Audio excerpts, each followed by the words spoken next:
go ahead and kick us off here, I think. So I'm going to hit the button. We are going live.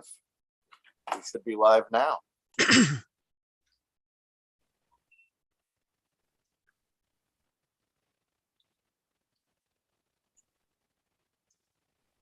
All right, we should be good to go, Vinod. Okay, thank you, Andrew.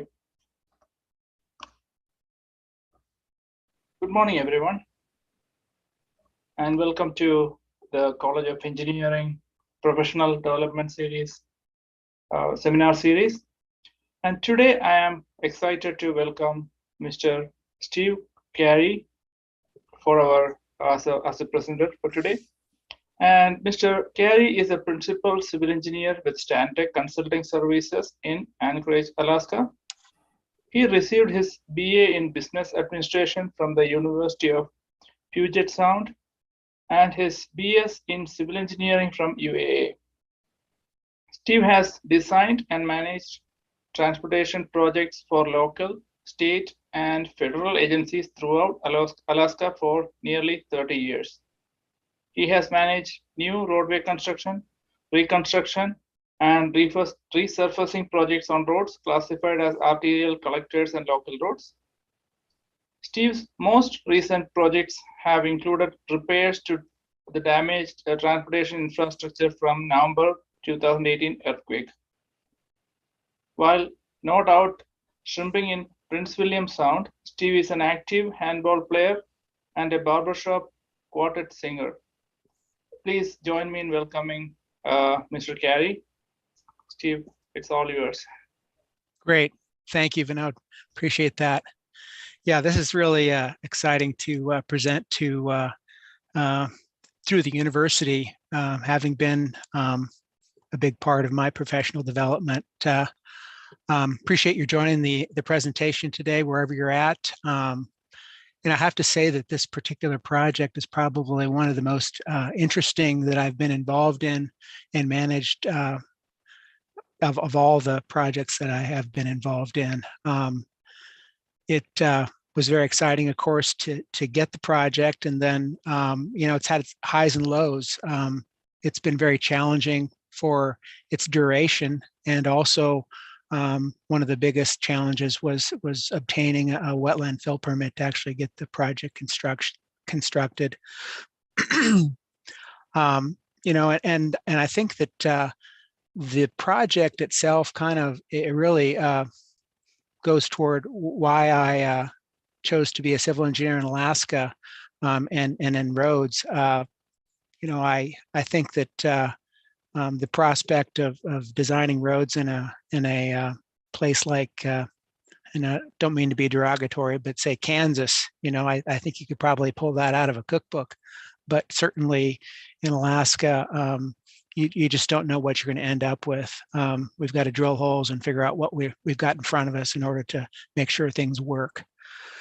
So in any case, 100th Avenue is a project that I was successful in getting through the municipality of Anchorage in a qualifications-based selection proposal. And it was in 2001. It's quite a long time ago. And so the final opening to traffic occurred in 2018. So it's been a long time. So with that, let's talk about 100th Avenue. The way I'm going to lay this out is I'll talk about the project team, give you a description of the project itself, cover some of the preliminary engineering investigations that we undertook, discuss environmental, and I'm not going to go into incredible detail in each one of these. There's a lot of information, and I just kind of had to pick and choose. Then some of the design elements, the construction, and the phases that it occurred in, some of the issues and challenges that we faced throughout, and also provide an opportunity at the end for questions. To start, the owner of the project was the municipality of Anchorage. It was a project management and engineering group. The project manager was John Smith. He and I are probably the only two that took it from beginning to end, I think. Stantec was a prime design consultant. You'll see throughout the course of this presentation some graphics that show USKH. Well, that was the name of the firm that I worked for when we got the project, and we were obtained by Stantec in June of 2014. Golder Associates provided the geotechnical support for us throughout. We had HDR and DAL on board for permitting support. HDR supported us through the first part of, I'll say, through 2005 or 6, and then DAL supported us when we kind of restarted the project, and I'll tell you more about that in a bit. And then Huddle helped us with some public involvement activities. The project was constructed in 2 phases, and so we had 2 contractors. One was Granite, and they did the surcharge loading, which was what we call phase 2A, and then Mass Excavation completed the final construction of the project. So the name of the presentation is Surcharged Roadway. Begs the question, well, what is surcharge? Surcharge has a few different definitions. Generally, it refers to like an additional tax or a fee or something like that. But in this sense, you can see the definition I put up. It's a load consisting of fill material placed on a design platform. The load exerts pressure on underlying soft soils and creates pore pressure that dissipates over a period of time through low permeability, and basically allows the softer material to compress. and in this case, we wanted to compress the peat in the bog in order to have a stable roadway foundation to build. So I utilized some of the graphics that we had throughout the course of the project. This in particular is a screenshot of the official streets and highways plan that we use in Anchorage to understand what functional classification we have for the various roadways in the area. And I think this is an interesting graphic for a couple of reasons. It really kind of gives you a sense for what kind of a roadway network we have in the city. You can see on the left side there, we've got the airport here, and then you've got Campbell Airstrip over here, the downtown area, the park strip in this vicinity, and we've got some north-south freeways and arterials, et cetera. And down in this area where 100th Avenue is right in this area, we've got a lack of lower functional classification roadways. And as you can see, Diamond represents a main arterial east-west, and then you've got Minnesota to the south. So let me just go to the next slide here. So this is a closer view of the project area. 100th Avenue represents a minor arterial. I will point out that when we first started the project, it was a collector, a residential collector.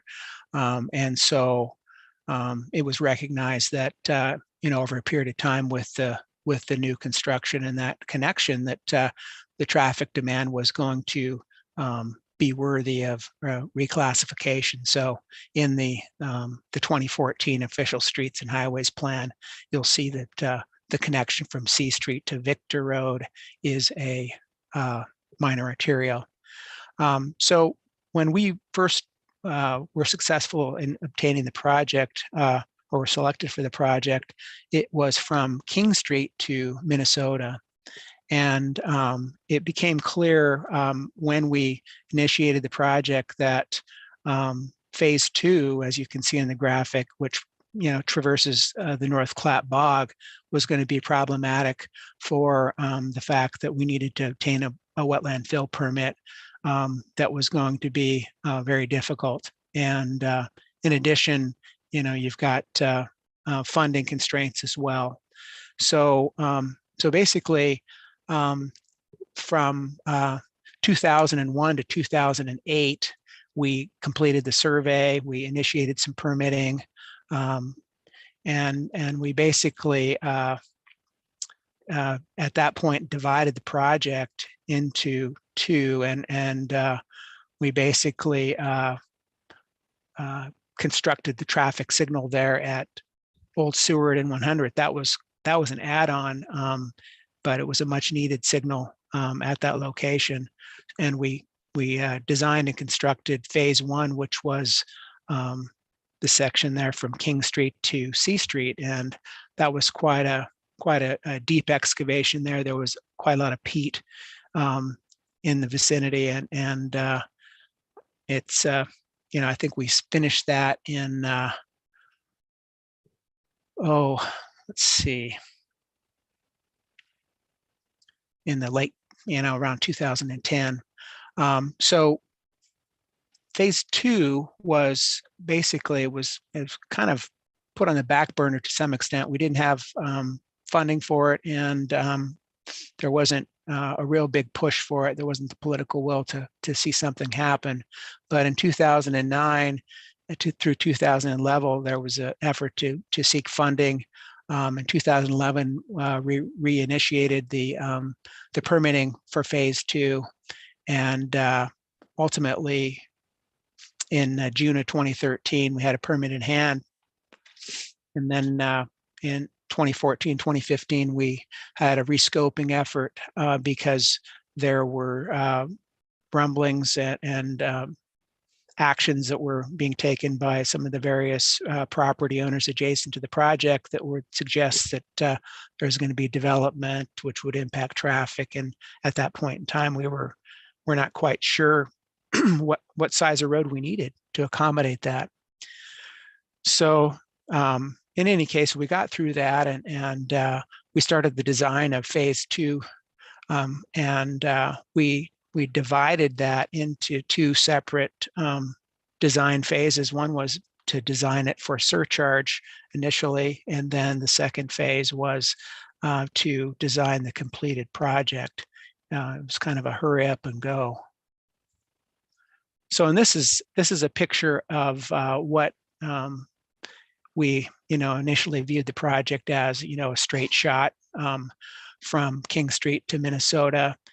This particular graphic shows the limits of the wetland, the North Clap Bog, from Minnesota to C Street on the south side of the 100th Avenue alignment. And then the wetlands do extend on the north side in between a pad there that is what is the church is located at this location now, and this is a platted subdivision, paper plat, and this is where the municipal snow storage site is. So this gives you an idea of where the wetlands are, and then these are some undeveloped rights of way: Ravenna Street, Arctic Boulevard. Of course, C Street's been constructed in an arterial standard, and it's been that way for quite some time. The alignment itself for 100th Avenue did not have a full dedication for the roadway, so there was some right of way that some easements that needed to be acquired to accommodate the roadway, and also the roadway follows the section line. There's a section line along 100th Avenue, and of note is the fact that this pad here where the church is and where the snow storage facility is at, there was fill placed at either end of the project, and as I'll discuss later, that really plays into what we needed to do to design the roadway and transition into a surcharged fill. Another item of note is that there was a or is a transmission line that runs 40 feet south of the section line along the corridor, which, you know, it's kind of hard to miss, but we certainly had to work around it. This graphic depicts what kind of zoning we had there in the project area. We've got some industrial zoning in the gray. This is a 70-acre park parcel, and the yellow is residential. Now, as far as in the initial study and discussion with Golder, I guess really this is more intended to show what the typical section is for the roadway. What we've got is a 16-foot two-way left turn lane in the middle, and then 12-foot traffic lanes, 5-foot shoulders for biking. You've got some 7-foot buffers, which would typically be used for snow storage, and then 8-foot wide multi-use pathways. As I say, it's a minor arterial. The length from C Street to Minnesota is about 4,000 feet. It's intentionally laid out the way that it is, in that it's capable of being upgraded, if you will, from a typical collector cross section to an arterial. And so what I'm basically saying is we're able to within this particular section, go from a 3-lane roadway to a 5-lane roadway. And the 2-way left turn lane in the middle allows us to accommodate left turn movements to entrances to whatever types of developments may occur in the future. And in addition, it's a rural section, so we don't have any fixed design features such as curb and gutter or storm drains to have issues with potentially if at some point we have some minor differential settlement that takes place after we constructed the final product. It's been designed to a 45-mile-an-hour design speed, posted at 40. And the bog crossing length is about 1,900 feet. And this graphic shows you, what we've ended up with. We've got, the 3-lane roadway section, separated pathways, as I mentioned. We've got illumination along the entire length of the roadway. The snow storage facility used to have its driveway over here, and it's been relocated over to the west side to get it away from the C Street intersection, so that could function optimally. We've got twin roundabouts at the Minnesota interchange. We made some modifications to the C Street intersection to accommodate the lane configuration there. And then we also worked closely with the church to accommodate their needs for access, and that turned out well. And so the alignment begs the question: so why the big, as we call it, the wow in the roadway? Well, as it turns out, and I'll discuss more about the environmental later, the area that we move south on, in this area here, happens to be higher quality patterned wetlands, Class B wetlands that were, they're higher value. And so in order for us to be successful in obtaining a fill permit for the area, that was one of the bargaining chips, so to speak. So it is unique. One of the bright sides of that is we were able to escape the utility conflict presented by this transmission line for some distance, but we did have to deal with it ultimately in other locations. So that's kind of what it looks like today. So for the preliminary engineering that took place, we surveyed the whole corridor, from the outset, and recognized that as design development went on, there would be opportunities or instances where we would need to do some pickup survey for different features. We produced some right-of-way maps and prepared some easement documents because there were easements that were required to contain the road. As you can see, the bog is producing mosquitoes very well. I know that in a couple of field trips that I went on, if you went out there without your bug dope, you're in serious trouble. So as far as the geotechnical exploration went, and the graphic that I put there isn't really representative of what was used. It was kind of cool, but there was some geotechnical investigations that were performed back in 2002 when Chugach Electric Association initiated that transmission line, and so there was that information available to us, given that we were contemplating going along the section line there. There were subsequent borings that were performed on the phase one portion, and then on the west end, we had some difficulty getting some permissions to do drilling in the bog, just for the same reason that we had difficulty getting a permit. So ultimately, we did get some borings for the whole stretch.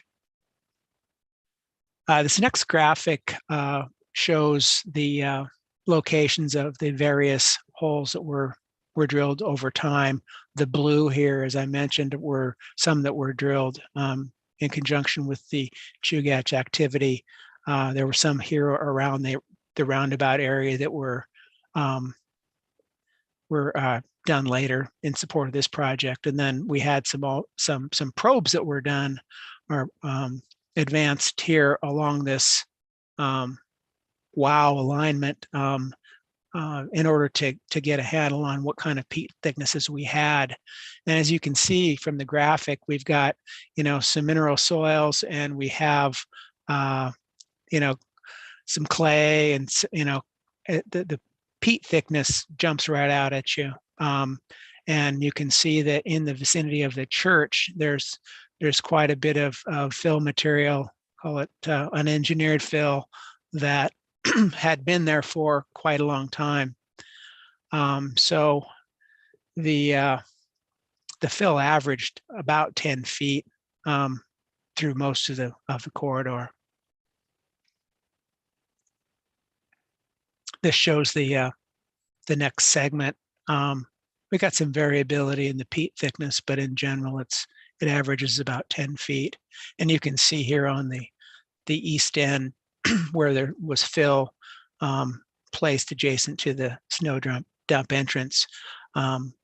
When C Street was constructed by the DOT, I know they had contemplated even surcharging through here, I think at one point, but ultimately dug out all the peat, and you can see the limits of the excavation. So right up here, adjacent to the new snow dump or snow storage facility, or the old driveway, it's all been excavated out.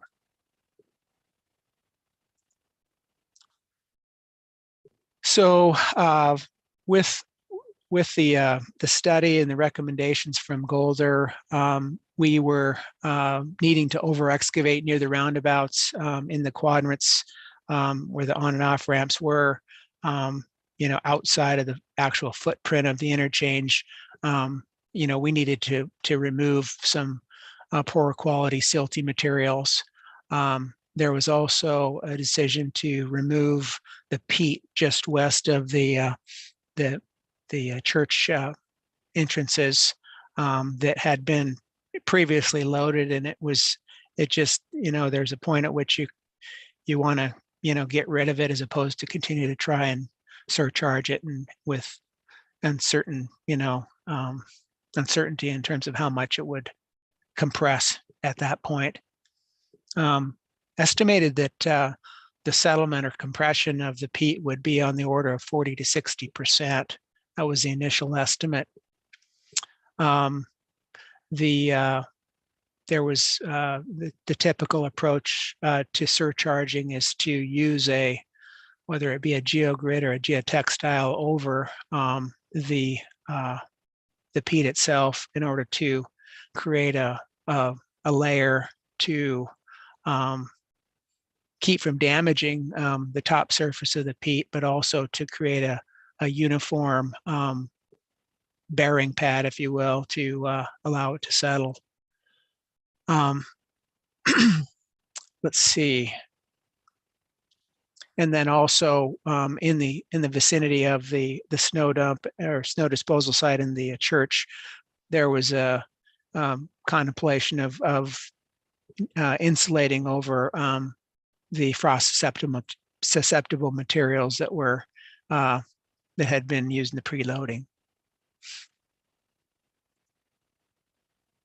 These were a couple of the graphics that were provided by Golder at the time. You can see that there's surcharge placed beyond the areas of the pads. This basically shows, for example, where the church is or where the snow disposal site is, the existing material, and the thought is we're going to surcharge that with 4 feet of additional material, and this is above what we would have designed for the final roadway surface after the surcharge process. And the anticipation is that rightly that you're going to get more consolidation or compression on the side that hasn't previously been loaded.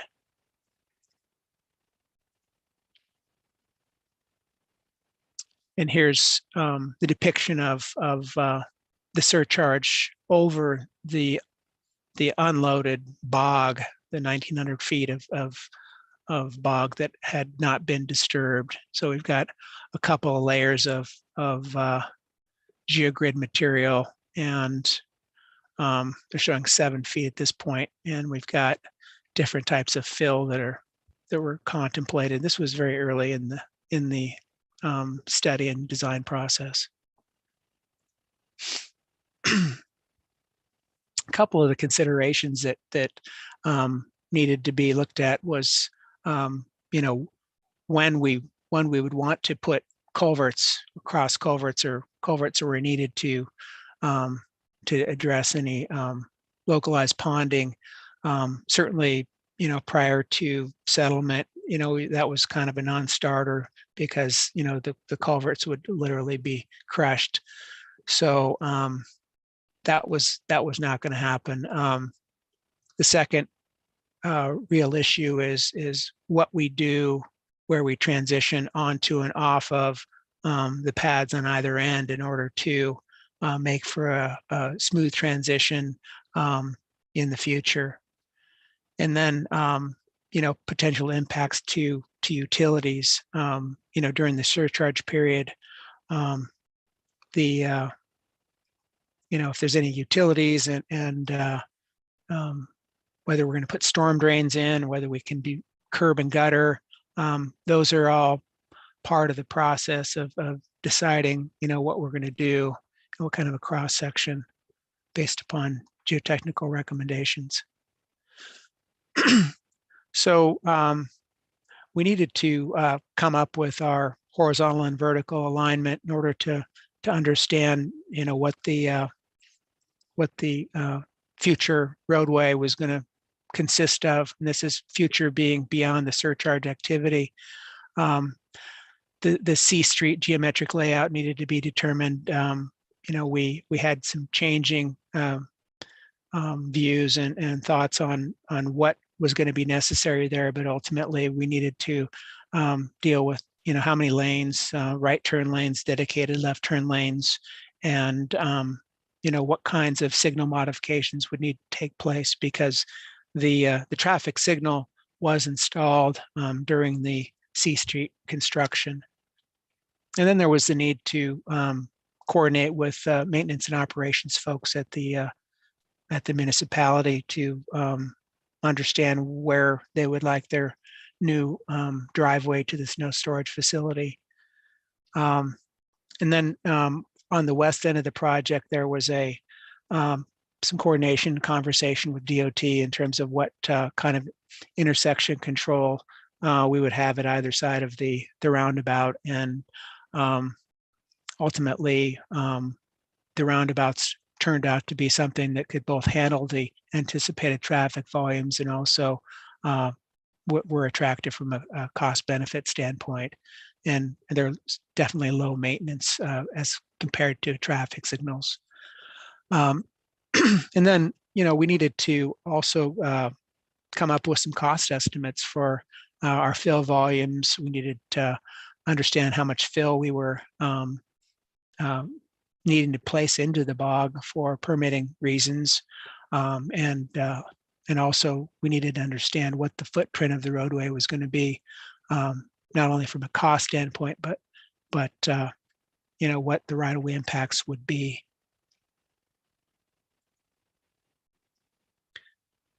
From the start, the need to establish the purpose and need for the project and to obtain a wetland fill permit was, part of that was the traffic analysis component.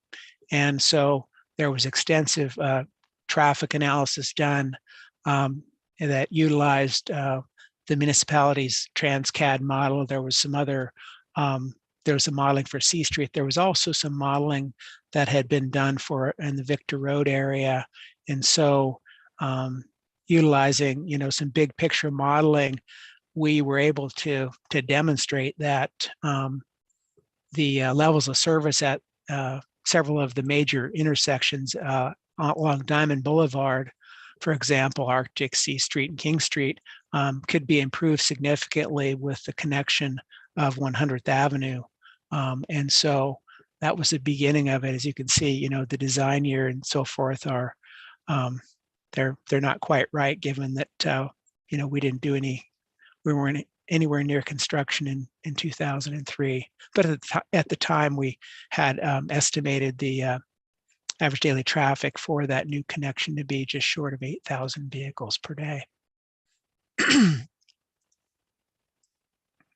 And the other pieces to the puzzle in terms of establishing purpose and need and obtaining a permit had to do with basically explaining that we're going to have better roadway connectivity and circulation in the area.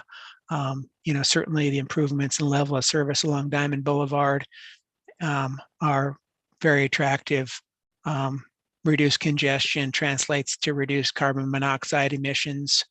I don't know that I would ride down or even walk down Diamond Boulevard too many times. It's the speeds there are not ideal for safety for non-motorists, and 100th Avenue certainly provided an opportunity to provide multimodal transportation, and we've got some separated facilities and ultimately connecting the grid to some of those traffic generators near Old Seward and Diamond could be accomplished much easier.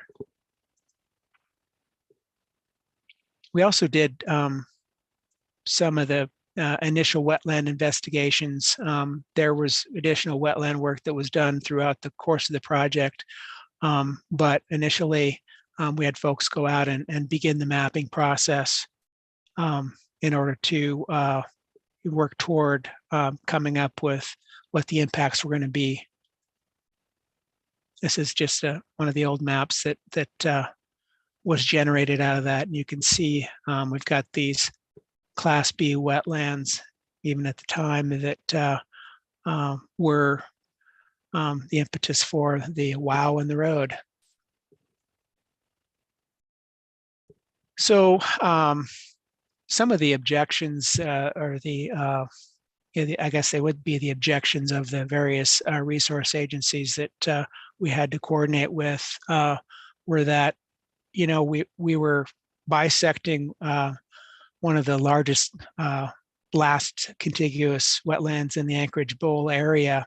And it was kind of an emotional thing. It's taken very personal, I think, in my opinion. But each of the resource agencies had opportunities to weigh in and provide their thoughts on that.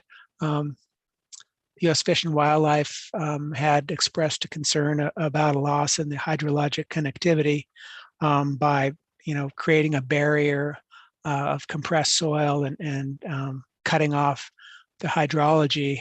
And so I guess that ultimately led to the culverts that we have that cross the alignment in order to balance make sure we don't have any ponding on one side as compared to another, just to take a step toward maintaining some sort of connectivity. And then induced impacts, like many developments over time, whether you live in Anchorage or elsewhere, once you cut something like that, you creating an opportunity for others to begin development. And so there's that concern, and to further eat up wetlands. And there's just the need to demonstrate to the resource agencies that what we were proposing was the least environmental damaging practicable alternative for the LEDPA. This graphic was created that shows the various parcels that were used as compensatory mitigation for the wetland fill permit. So basically, we use the Anchorage debit credit method in order to determine what the impacts were and what was going to be appropriate for compensatory mitigation.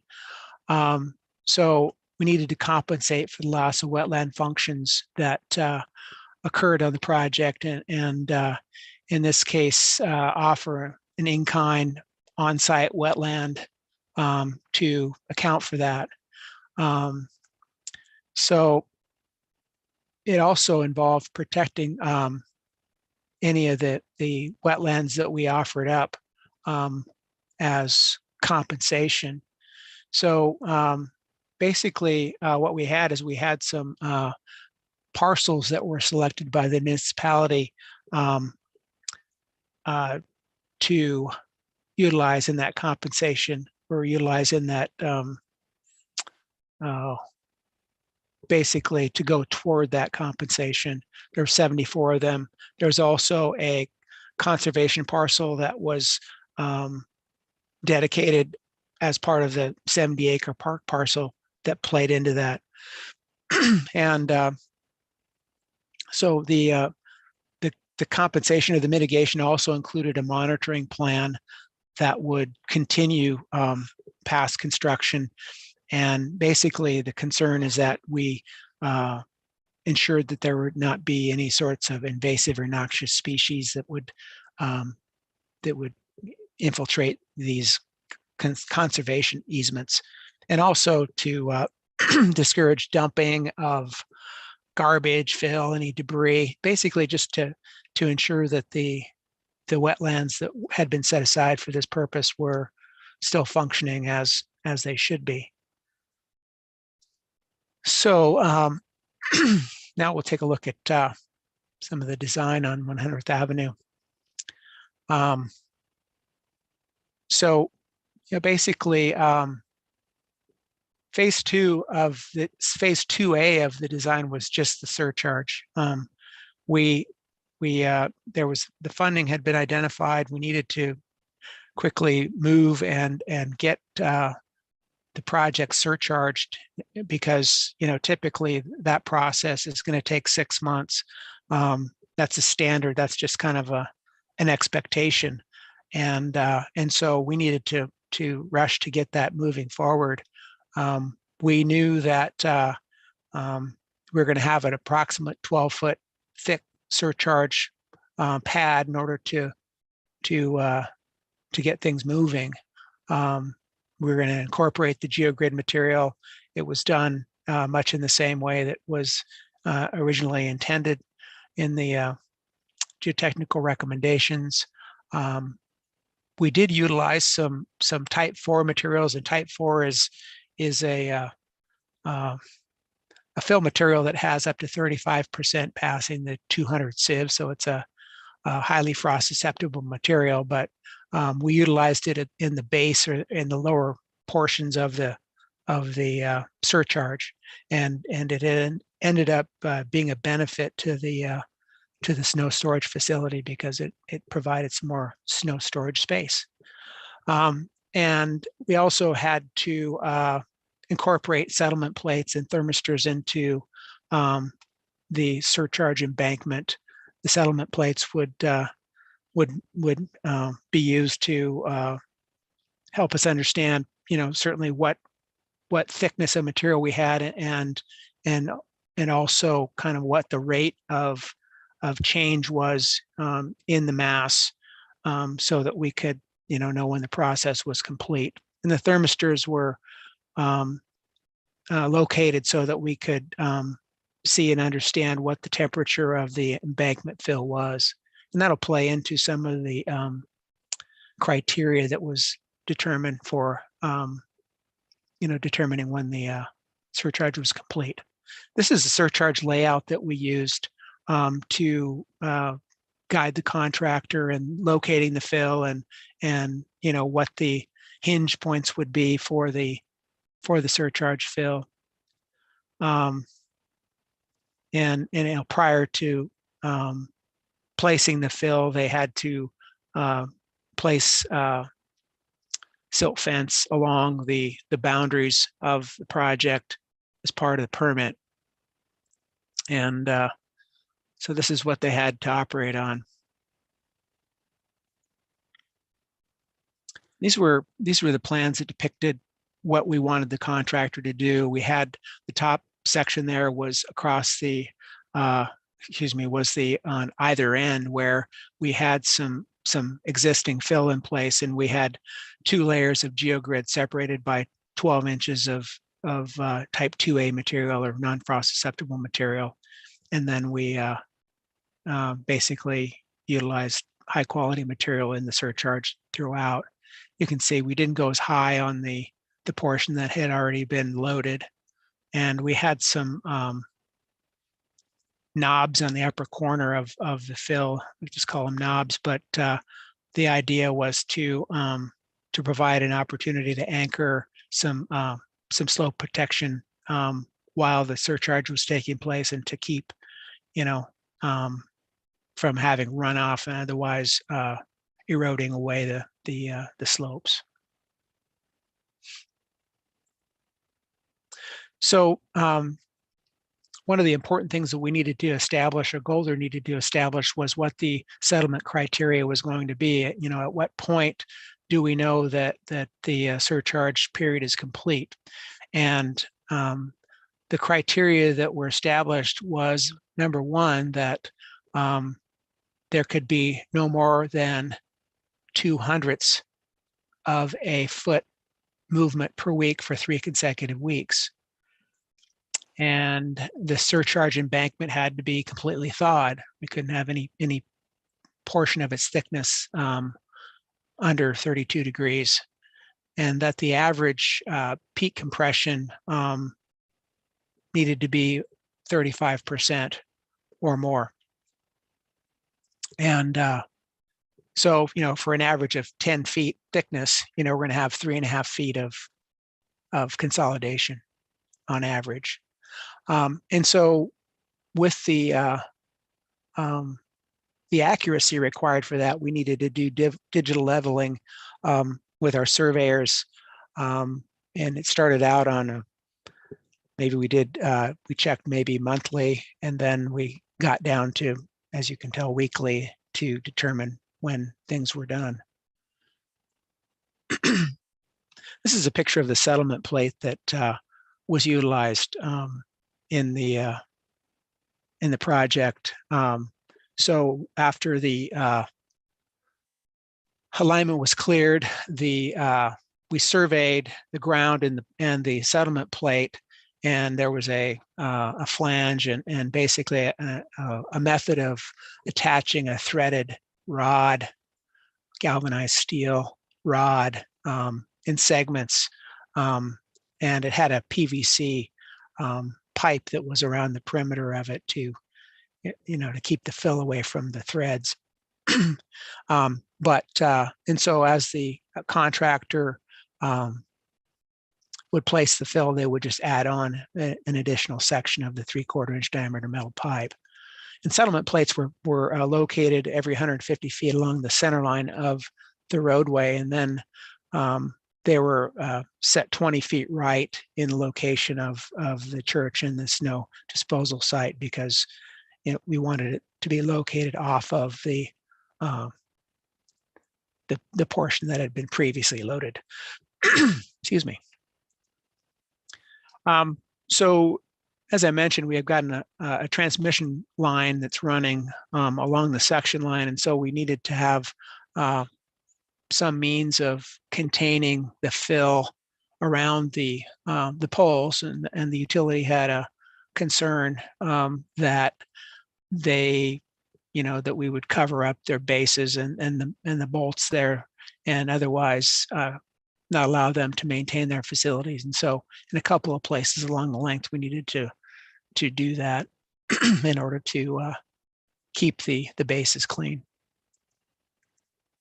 This graphic is one that helps show some of the utilities that we had to deal with. This is a unique project in that it doesn't have a lot of utilities to deal with over its length, but on either end, we had utilities to deal with.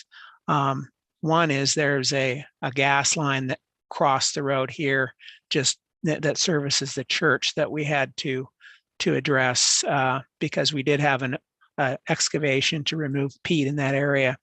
The second thing is there's a transmission pole here, and basically there's it's run underground all the way to the west side of the interchange to a vault here. And this particular pole and its down guys, which were kind of tied in over almost to the curb line, were in conflict. And so what ended up happening is the utility placed a pole over here and utilized a pole in this vicinity to operate as a down guy, if you will. So that was kind of a big deal. It worked out fine, but and then on the other end of the corridor, we had some traffic signal modifications, but nothing dealing with the transmission poles. So for construction in phase 2A, which is the surcharge, we had clearing in November of 2016. They needed to stake the permitted area with silt fence. We put in the settlement plates, installed the geogrid with fill, and basically covered the slopes with visqueen to keep them from eroding. I got a few pictures of it. This is a picture of the alignment looking to the east from just off of the church pad.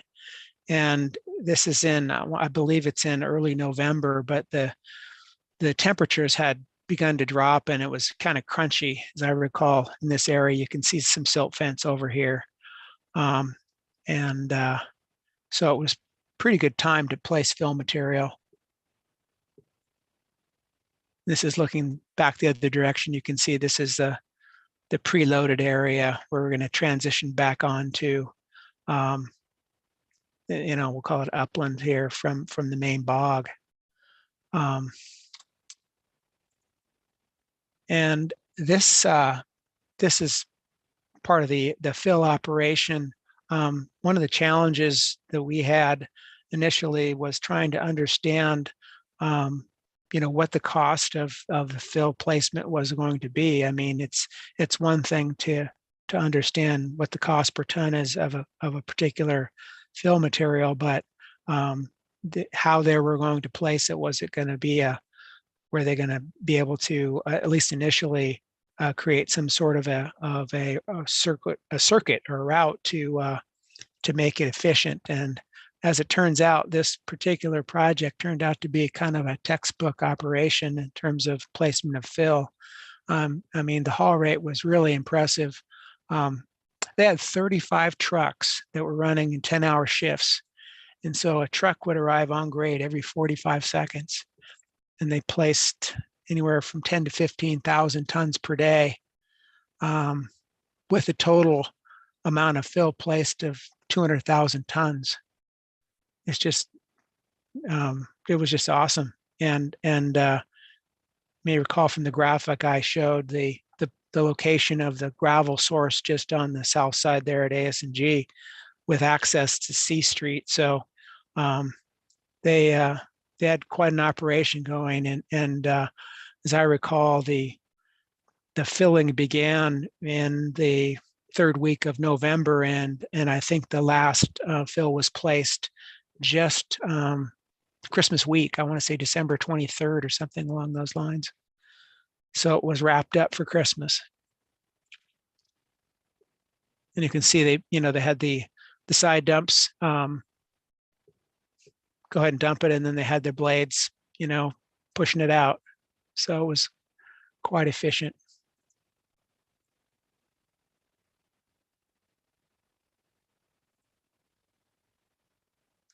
And as you might expect, around the toes of the fill, there would be ponding, localized ponding, and the bog itself was the water level was right up to the surface, so stands to reason we're going to get some ponding like that. But you can see the silt fence remained intact. And this is a picture just looking west from the new snow storage facility driveway. And yeah, it's got the visqueen. It's looking good.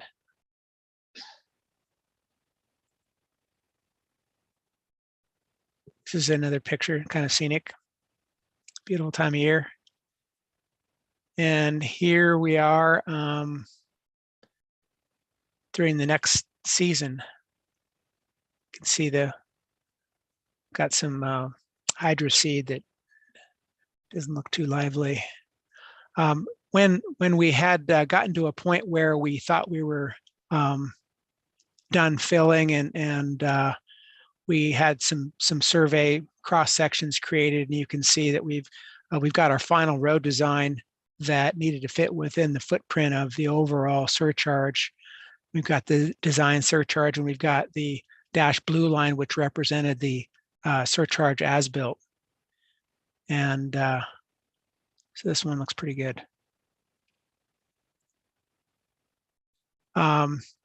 So the second portion of the project needed to be phased because basically we didn't know when the surcharge was going to be completely thawed out, and so the contractor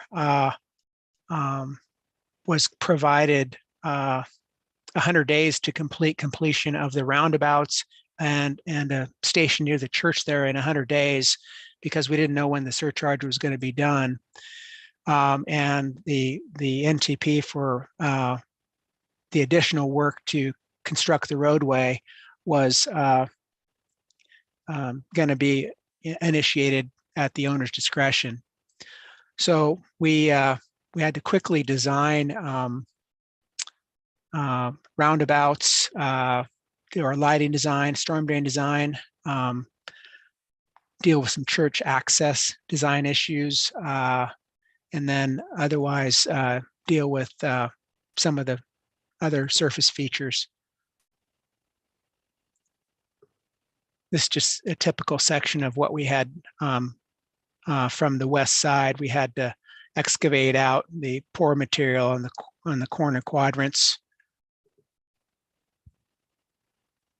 This shows you what we were doing there in front of the church, and on the other end of the project as well. We had a double layer of geogrid, and we did put some insulation in as well. and let's see, this is on the west side of the roundabout.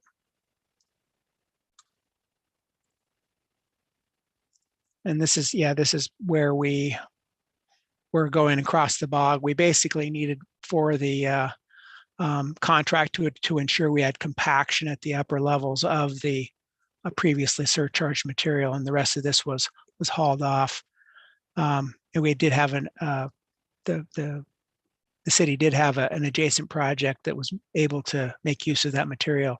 And this is over near the C Street intersection. We had some insulation and geogrid as well. So this just gives you an idea of the layout for the roundabouts, the various different alignments that needed to be defined for the contractor to construct the roundabout. The grades are very flat. We've got ADA requirements that needed to be met, and so it was critical that we had a very well-defined footprint for construction of that roundabout. Let's see, how am I doing for time? I think I'm way behind, aren't I? Okay, this is just another typical showing the plan and profile for some storm drain structures that we needed to address on the west end. There's quite a bit of groundwater, as you might expect, adjacent to the bog that we needed to address. On phase 2B, we had some things that complicated our design. One was that it was late in the game that some of the utilities decided that they wanted to have their facilities in the roadway. One was basically the electrical distribution. There was also ACS wanted some vaults in there. So basically, in order to accommodate the electrical vaults, we needed to add some surcharge to a few places and sneak those in between the pathway and the road. And there's just a graphic of where in the middle of the alignment we did that. And I'll just show you quickly some pictures of construction. Here's near the roundabout on the west end. So had some deep excavations there.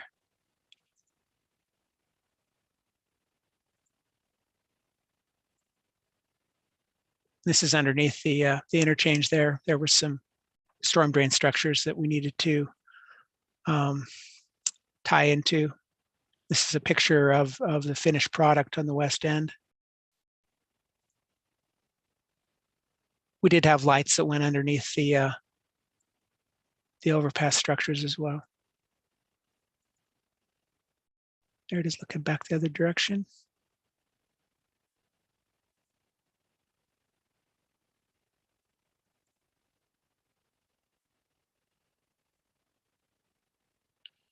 So just a couple of things with respect to the project. One of the issues we had is that frozen embankment material, just placing that settlement rod damage due to construction vehicles and vandals, cracks in the surcharge embankment that occurred in the interface between preloaded and unloaded locations. The utility agreements associated with the vaults, I know that was kind of it was kind of late. And then native wetland seeding and plantings that were required as part of the permit that was placed between the road and the pathways. That was a challenge to locate into place. And this is some of the graphics that show how we're able to tell the temperature of the surcharge at different times. You can see at this point we've got 32 degrees. This is where we're able to determine that we had things okay in terms of having a thawed embankment for surcharge. This was August 30th, 2017. And this is some of our data that we had in monitoring. You can see in the pink, we had some locations that exceeded the amount of settlement within the period of a week. This is one of the cracks in the embankment. And this is a letter, a press release that opened the road on October 12th. So I think I ran over a bit. I apologize for that.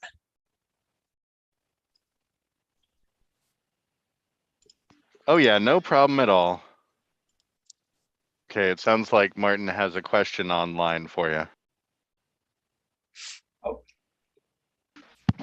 Yes, this is a question from Darling Galido. Sorry if I miss it, but how do 74 small parcels, many of which aren't connected to any of the others, provide any levels of adequate compensation / mitigation for the loss of continuous wetland? Well, the parcels, all of that area was part of the same wetland. The parcels are undeveloped and they're part of basically a paper plat, and so they had the same basic character.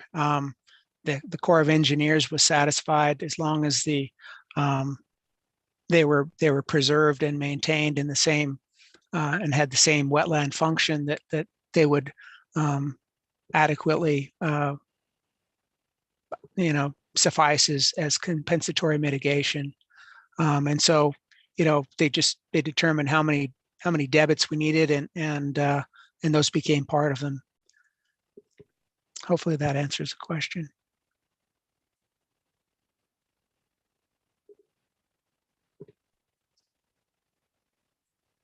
Okay, and we are still waiting for more questions from online. Did we have any questions? Let's see, among our team here. Okay, I think since we are waiting for a question, let me ask you this question. So how did it perform during the earthquake? Well, we haven't noticed any distress of any kind, whether in the pavement or any of the side slopes. The light poles are on pile foundations, so they're anchored to the mineral soil underneath the peat. But it's been great as far as we can tell. No signs. Perfect. Thank you. And before I forget, I mean, those who are participating in the survey, the password for today's survey is surcharged. Again, the password is surcharged, just like what we have in the presentation title. Thank you. Yeah. Andrew, do we have any questions? Well, I had a question really quick. So what was it about this project that you found the most surprising as you went along? Was there anything that kind of surprised you or you found to not be a predictable outcome? Well, the biggest surprise happens normally during construction because when you dig a hole in the ground, you see what's there, and when we have a geotechnical consultant go out and drill holes, they're on a typically a 300-foot spacing or something like that, so we can only get a general idea. And what surprised us ultimately is kind of what the transitions look like coming into and out of the bog, and those were critical. It's like, how do we make sure that we're not going to end up with a bump or a ledge that propagates up to the pavement? So that was just a surprise. I mean, kind of what we envision and what actually happens. I mean, there were some challenges there, certainly things that needed to be worked through in construction. Yeah, and kind of as a follow-up to that, we had seen lots of numbers right throughout your presentation about the peat compression And so I was kind of, going to ask, is that dependent on composition? Is that kind of a hard thing to nail down exactly because it kind of depends on exactly what region you're in? Is that what accounts for the variance? Well, in terms of how much, it's a function of the peat itself. I mean, the peat was tested for its different characteristics. So, and part of that is it's shear strength. I mean, part of the risk when you surcharge something as well is that you don't want to shear it at the toe of the slope, meaning cut down through it and then everything will go down. You won't have the benefit of, it's kind of like if you had a slice in a sponge, that would jeopardize your ability to keep the fill in one place. So it's shear strength, it's permeability, and I think there's probably, it's probably its density. I mean, I'm not a geotech, but I think the density ultimately was going to tell you, I mean, whether it's going to be 35% consolidated or 55%. I mean, how much can it squish? And that's got to be related to the density as well. Right, that's perfect. I really liked your sponge analogy. Yeah. That made a lot of sense. Okay, yeah, it does look like that's all the questions that we have. Well, thank you very much, Steve. Again, I appreciate your time, and I think it was a great presentation giving an overview of the challenges that we face when we do any infrastructure project in Alaska. Thank you so much. Great. You bet. Thanks, guys. All right, have a good weekend, everybody. Okay, you too. Bye-bye. Steve. Yeah. Steve, you're chain back, right? Okay. Because Okay. now Andrew will give you some. All right, yeah, sorry about